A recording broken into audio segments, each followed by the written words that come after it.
لمحات من كيميت مع إسلام مكرم. نفرهرو. هنروح مع بعض زيارة سريعة كده لمقبرة الملك العظيم رمسيس الأول في وادي الملوك، وهنشوف مع بعض مشهد واحد بس. المشهد ده بيمثل الساعة الرابعة من كتاب البوابات. نبص على الصف العلوي، هنلاقي 9 مومياوات، كل واحدة منهم داخل تابوت. أول ما يعدي مركب الشمس عليهم هذه المومياوات ستعود للحياة.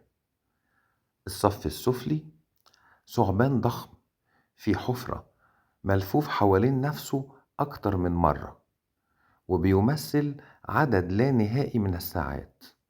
حواليه مجموعتين، كل مجموعة بتتكون من 6 إلهات، كل إلهة فيهم بتمثل واحدة من ساعات الليل.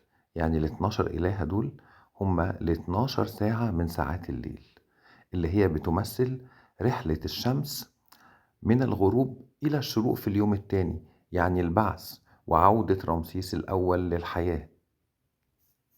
اضغط متابعة للصفحة ولايك وشير. كيميت، أصل كل شيء.